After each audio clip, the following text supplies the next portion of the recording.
Hello friends, welcome to my YouTube channel. तो आज हम मध्य प्रदेश में होने वाली एमपी टेट वर्ग 3 की चयन परीक्षा के सामाजिक विज्ञान के कुछ महत्वपूर्ण प्रश्नों को सॉल्व करेंगे। तो आइए देखते हैं पहला प्रश्न क्या है।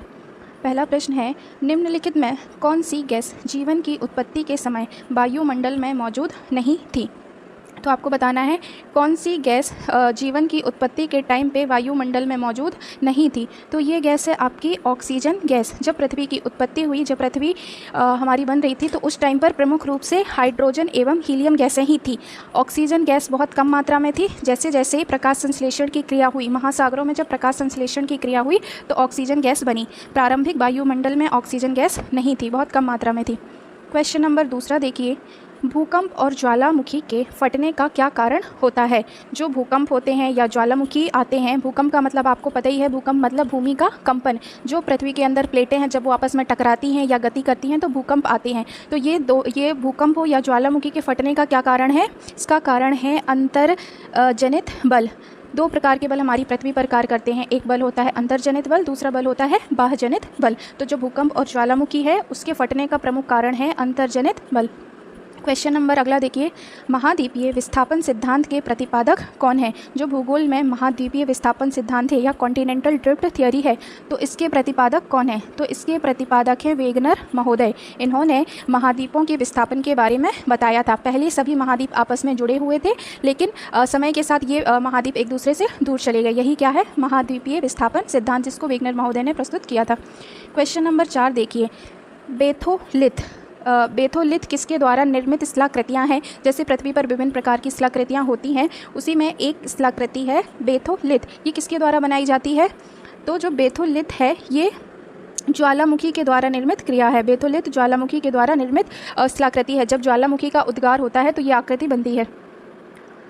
5वां देखिए, निम्नलिखित में से कितना प्रतिशत सौर विकिरण से अंतरिक्ष में प्रकीर्ण होता है। जो सौर विकिरण से कितने प्रतिशत वापस अंतरिक्ष में चला जाता है। तो इसका आंसर है 30% वापस अंतरिक्ष में चला जाता है। क्वेश्चन नंबर 6, सौर विकिरण को मापा जाता है। जो सूर्य से आने वाली किरणें हैं उनको मापने के लिए एक यंत्र होता है जिसका नाम क्या है, पाइरेनोमीटर।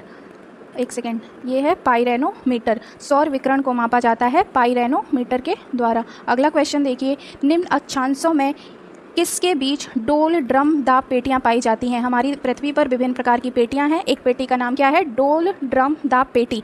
तो ये पेटी पाई जाती है 5 डिग्री नॉर्थ से 5 डिग्री साउथ।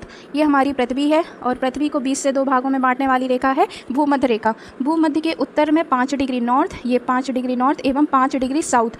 ये कौन सी पेटी बनाते हैं, डोल ड्रम दाब पेटियाँ। क्वेश्चन नंबर 8 देखिए, किस दाब कटिबंध को हॉर्स अक्षांश के नाम से जाना जाता है। तो जो उपोष्ण कटिबंधीय उच्च दाब कटिबंध है, उपोष्ण कटिबंधीय उच्च दाब पेटियों को हॉर्स अक्षांश के नाम से भी जाना जाता है। क्वेश्चन नंबर 9, वायुमंडल में गैसीय अवस्था में जल किस रूप में होता है। जो जल है वो गैसीय अवस्था में होता है तो उसको क्या बोलते हैं, जल वाष्प। जब वायुमंडल का जल गैस के रूप में होता है तो उसको जल वाष्प कहा जाता है। क्वेश्चन नंबर 10, भारत के अधिकतम भौगोलिक क्षेत्रों को आवरण करने वाली प्राकृतिक वनस्पति कौन सी है। पहला ऑप्शन है उष्णकटिबंधीय पर्णपाती, दूसरा उष्णकटिबंधीय कांटेदार वन, तीसरा पर्वतीय वन, चौथा उष्णकटिबंधीय सदाबहार वन।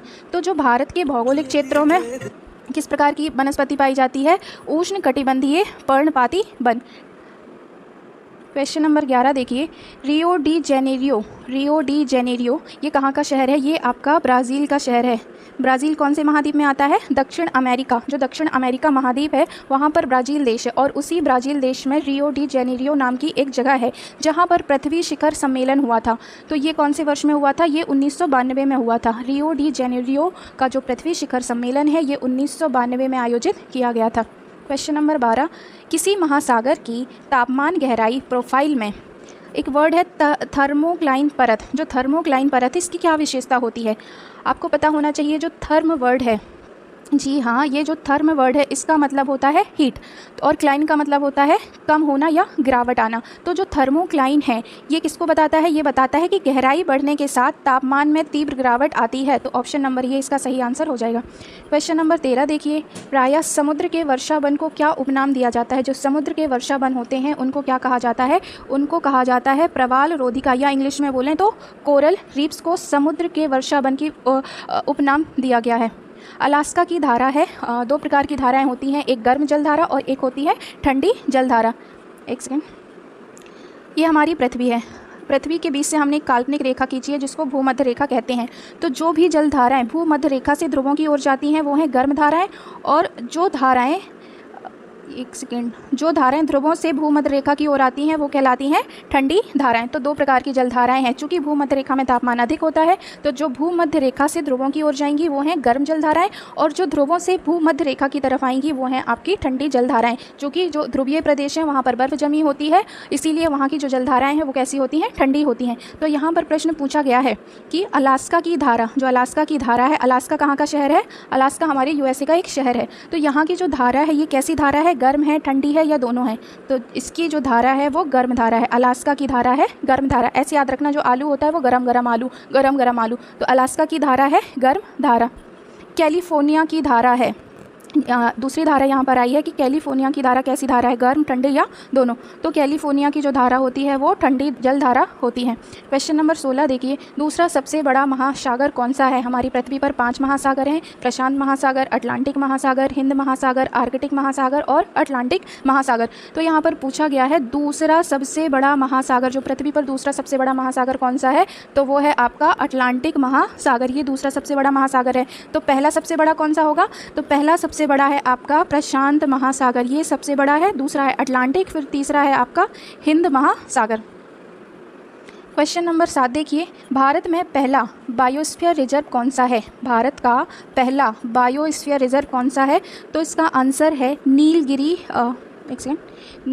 Biosphere reserve. तमिलनाडु के नीलगिरी में नीलगिरी बायोस्फीयर रिजर्व, ये भारत का पहला बायोस्फीयर रिजर्व है।